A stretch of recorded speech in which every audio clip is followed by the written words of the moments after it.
Alrighty, welcome back everyone. We just talked about some of the new wide receiver rankings that came out from Mel Kiper recently and some reactions to that. Some places I agreed, some places I disagreed, so definitely check that out. But now it's Spotlight Wednesday, and we got to talk about the Florida Gators because this is one of the more confusing teams going into 2024 in my eyes. They have a lot coming back. They have a lot leaving. They have a coach that is in a very precarious situation, and they have a schedule that's an absolute nightmare. So let's jump on in.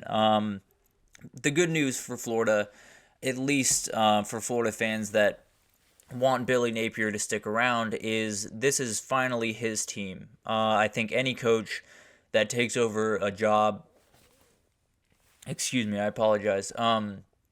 Any coach that's taking over a job, especially one like Florida or Steve Sarkisian at Texas or Mike Norvell at Florida State, all of these guys, it takes time. It takes time to build out the roster the way that they envision it, build out the roster with the guys that they have relationships with that predate, you walking onto campus.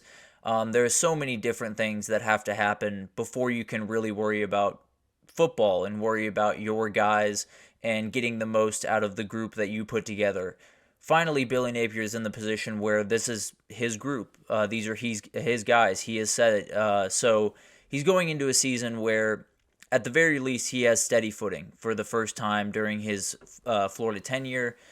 But the schedule is just mean. There's no other way to put it. It's just, I don't know who makes the schedules. I don't know what the process is, but man, they don't like Florida.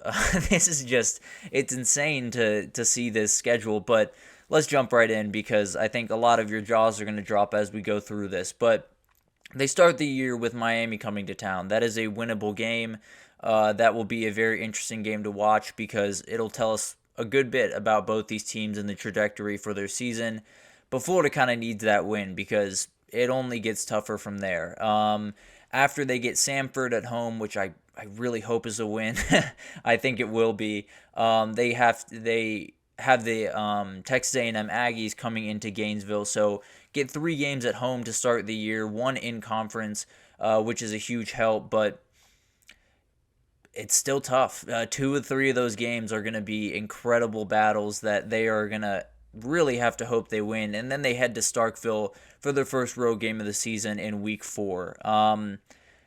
These first 4 weeks before their first bye, anything less than 3-1, Florida fans should start to get nervous, and Billy Napier especially should start to get nervous because you kind of need to go at least 3-1 for the rest of the schedule to not kill you in a lot of ways. But after the bye, there is a 3-week stretch in the season that I tend to believe is going to be the defining 3 weeks. I think this is where you will find out if Billy Napier is going to be the head coach next year. I think this is where you will figure out if Florida is on the right track or if they're kind of barreling towards a disaster that will carry on into another coaching regime. But after the bye, they get UCF at home, which is a huge win for them because UCF's a feisty team that is going to be really tough to deal with if the Florida defense has not improved fairly drastically from a year ago. Then they get Tennessee on the road, which is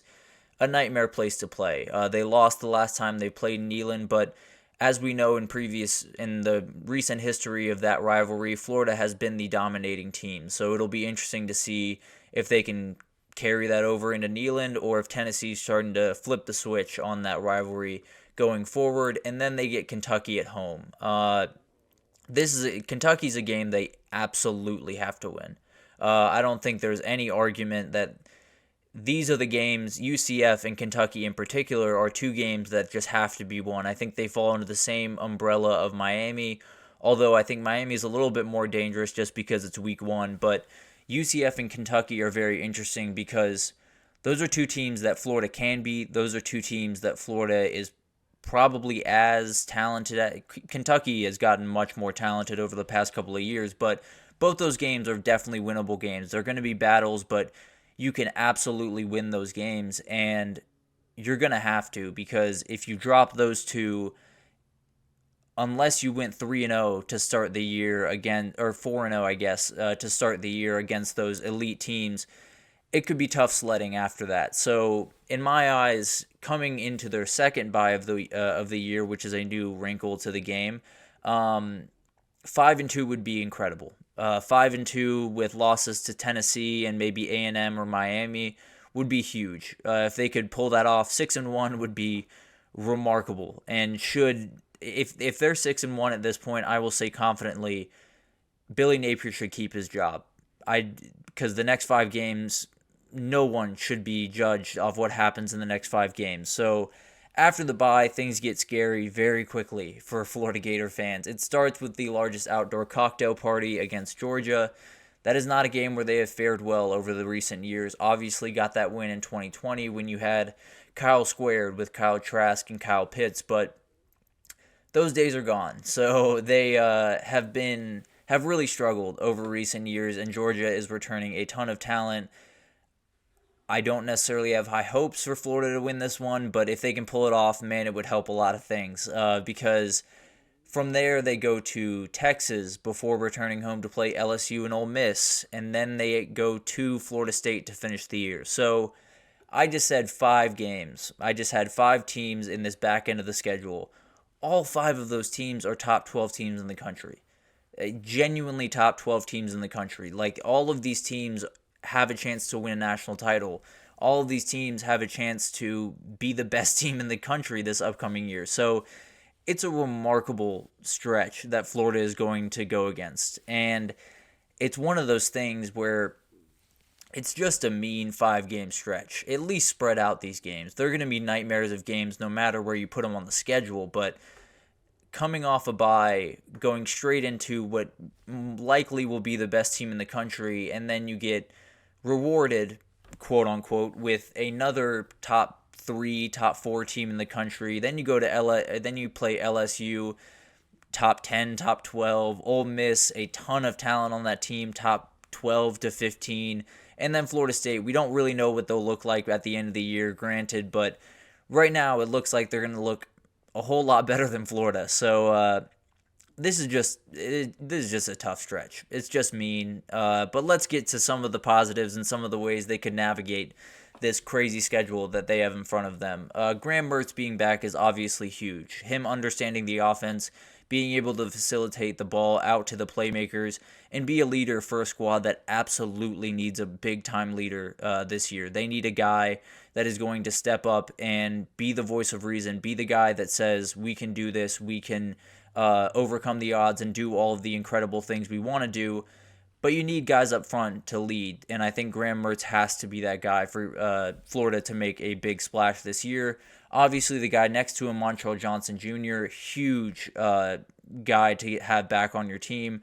Obviously, losing Trevor Etienne at that position was very, very tough, but I think a lot of Florida fans would tell you Montrell Johnson is as good, if not better, so he's someone that I really like. I think can make the ultimate difference on this team and create a remarkable running game for Florida this upcoming year, but obviously a lot of that comes down to the offensive line, so we'll see how all of that develops. And then you need someone at wide receiver. You need someone to step up. You have Ricky Pearsall out the door, who was pretty much the go-to guy for the entirety of last season. They did bring in Shamir DK, a transfer from Wisconsin, who was very good friends with Graham Mertz, so they have some connection there. And Eugene Wilson, who was a freshman a year ago and did some really incredible things as a freshman going into his sophomore year. One of those guys has got to step up and be a big impact player for this team. And then the defense has a lot of experience and a lot of talent. The issue I'm having looking at this defense is it doesn't seem that overlaps quite as much as you'd like it to. Obviously, there are plenty of players on this team that have been on this team for a while that are really talented, but the new class is the class that is going to be the really great defense for Florida, in my opinion. Whether that's 2025 or going forward, there's a ton of really talented freshmen that are just sitting a little bit deeper on the depth chart right now. So in my eyes, I think the freshman talent led by LJ McCray, I think there's a lot of those guys that are going to be starting in week 13 that didn't start in week 1. So I think this defense has a lot of questions to be answered, I should say. And I think the young guys might be the ones that have to make those, have to answer those questions, because that's where I think the majority of the talent on this defensive side of the ball lies, in this new crop of young talent that they brought in. But losing guys in the portal was obviously a huge blow to this team. Trevor Etienne and Princely Umanmielen, I'm doing my best, leaving were huge guys on either side of the field that really throw a wrench into the works. But you have talent all over the field. You have a ton of guys to lean on. But a lot of things do have to go your way, and you do have to play really, really good football at least 10 out of the 12 weeks. So it's going to be a really, really tough stretch. And I'll say this as clearly as I can. It sounds ridiculous, I fully understand, but this team could finish the year 5-7 and still be a good team, and still play good football, and still Billy Napier could become a better coach, and the players could rise up to the challenge, and they could still miss a bowl game because of how hard this schedule is.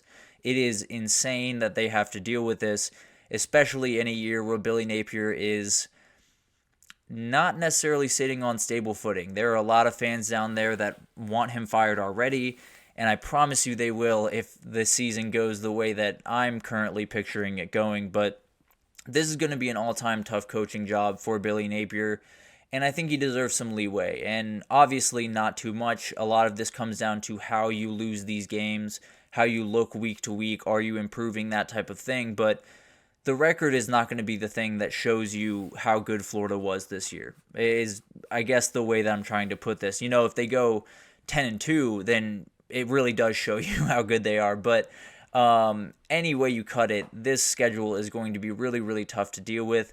I would be shocked if they came out of this year with anything less than 4 losses. And 4 losses might be generous. It might be a nice, I think if you walk out of the season 8-4 as a Gator fan, I would feel incredible going into the rest of the Billy Napier era.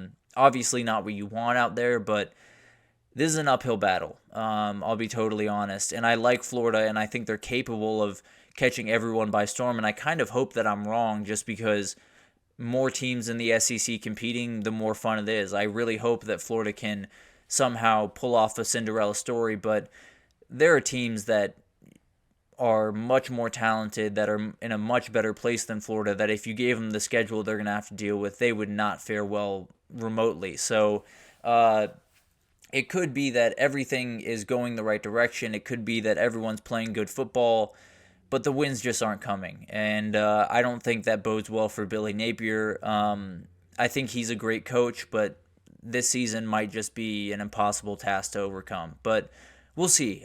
Still a lot to figure out there. A lot of spring intel that will come out that will give us a better idea. And then when the games kick off, we'll figure out what this team's really about. But it's a tough one. I'll say it that way for Gator fans and for Billy Napier down there. But crazier things have happened, that's for sure. But that will do it for this edition of the GSMC College Football Podcast, presented by the GSMC Sports Network. Your support means a lot to us, so please remember to subscribe to the show and leave a positive review. It means a lot to us. It really does make a difference. We also invite you to follow the Facebook, the Twitter or X, the TikTok, Instagram, anything you can think of for all of the content updates.